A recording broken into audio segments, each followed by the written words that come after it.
Got it. Thank you all for coming out tonight for my presentation about thinking skills. Thinking skills are important, and we're going to go over some skills that you can learn in order to become a better thinker.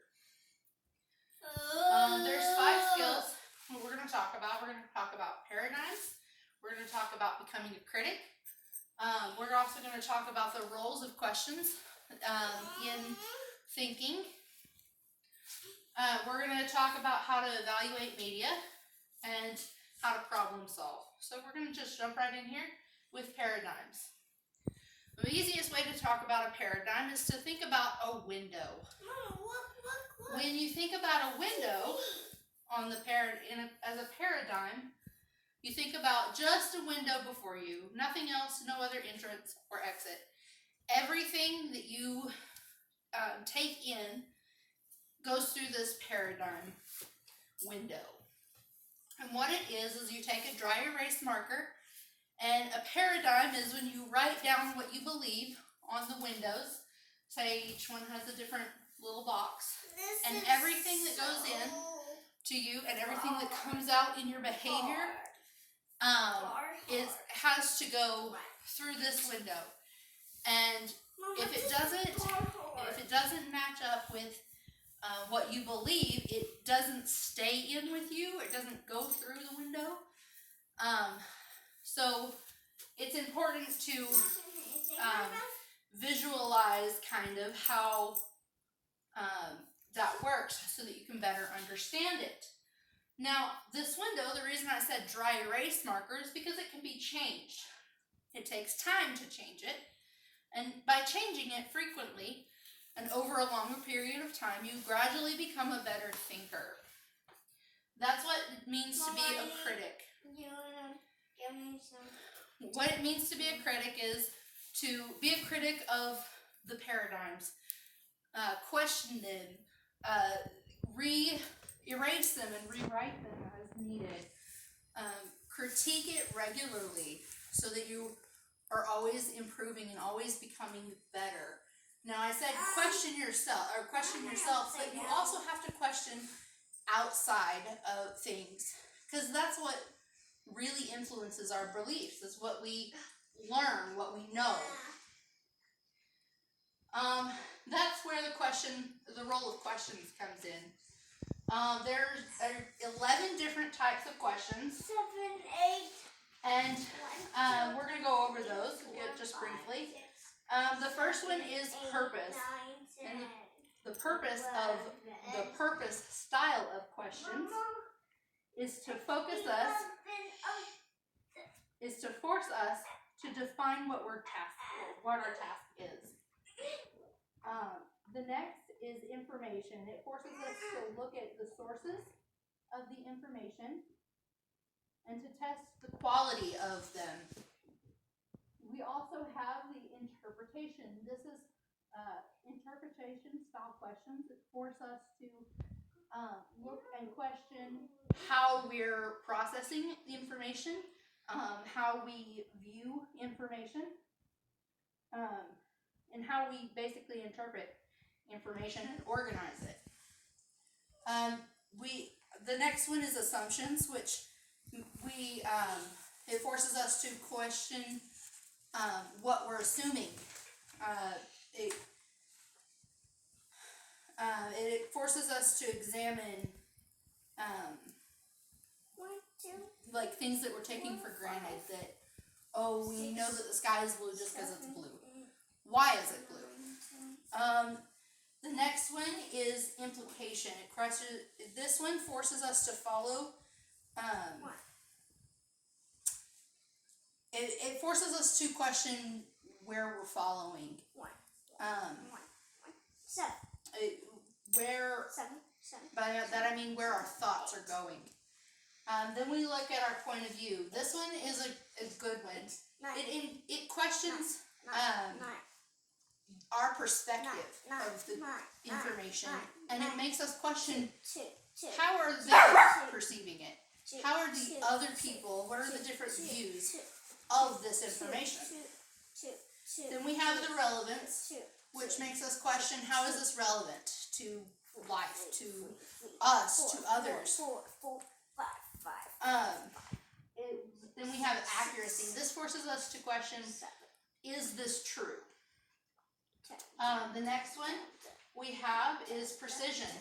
This one questions, it goes along a lot pretty well with accuracy. It questions as far as the details and the specific, how specific something is to define how true it is. Then we have consistency. How consistent is this information? Then we have logic. This one forces us to consider how we are putting the whole picture, the whole puzzle together. Are we cutting the pieces to force them to shape, or are we accepting things how they are? Questions are good. They're really important, and they lead us to, these are very good questions to help us evaluate media.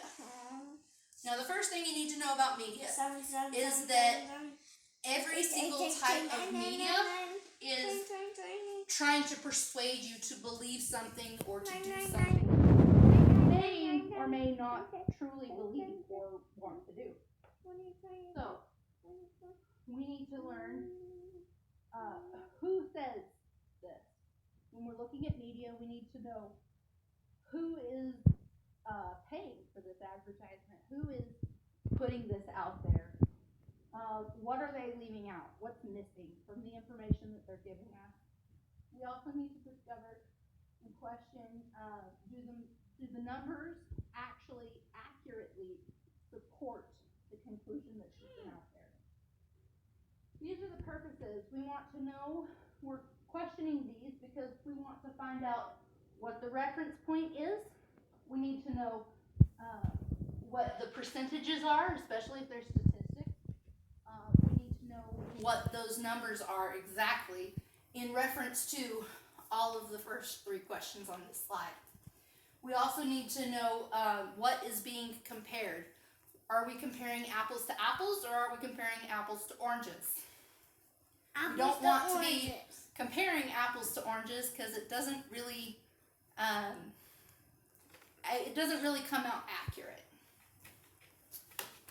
There's a few guidelines for evaluating media. The first thing you need to know is you can't truly trust any of the authorities, because there are things that they get fooled themselves, or they're based on inaccurate quotes, or they're misinterpreted by others.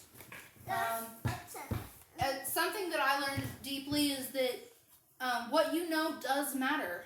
If you know that the sky is blue and all of those authorities are saying that no, the sky is not blue, it's green, then you shouldn't really believe them because you know differently. Don't ever set aside what you know for somebody else's ideas. Then you should also keep count. This has to do with trust. When you're trusting a website, you need to make sure you know, I can trust this website because they gave me accurate information 5, 12, 10, 20 million times. When they give you inaccurate information, you need to count that too. You need to take off your trust just a little bit at a time so that you can know exactly how much you should trust them and how accurate they are. The facts and the appearances are often manipulated. Like I was saying before, the authorities are often misinterpreted or misquoted. So you need to be able to find those resources, get the facts, and you need to be able to determine what the fact is versus what the appearance might be. Generalizations are oftentimes the main point. They're very much the go to, but usually they're not right, and we should beware of generalizations because the majority of the time they are very, very inaccurate. There are the two types of generalizations that we won't go into at this time, but we do need to, that's on there twice because we do need to be very, very, very aware of generalizations because we do it so frequently and we don't even know it sometimes. So the statistics are often misleading. Like I said before, the authorities are often sometimes they're used. The statistics are used manipulatively. They want you to do something. They want you to buy this product because it's 99% effective on a small group. So they're using it for their own good. So they use statistics and manipulate them to confuse. That's why it's so important to know the sources. Which leads to the next one, go to the source. If you are looking at, quote, quote, the authorities on a statistic, you need to go to the actual statistic. Find the study and see what the study says so that you can know for yourself. Motives and frames matter. That goes back to the previous questions of who's putting it out there. You need to know why are they putting it out there? What do they want? What are their motives? And you need to beware of misdirection. Misdirection is when somebody is trying to win a political campaign by saying bad things about their opponent, or try to get you to believe something by showing you all the negative qualities of something else, something completely different. This leads to problem solving. All of these things will help us find and solve problems easier. Problem solving is a lot like this Rubik's Cube. You can't just solve it. You have to go step by step by step, and sometimes it can take a long time to solve. So we need to be patient, and we need to follow these questions and find the step-by-step process that best works. Not all Rubik's Cubes are the same. As you can go and look online, there are many different sizes, many different shapes. So not all Rubik's Cubes look like our one here. So with every Rubik's Cube, just like with every problem, you're gonna have to find the solution by doing a personalized step-by-step of that specific problem. Thank you.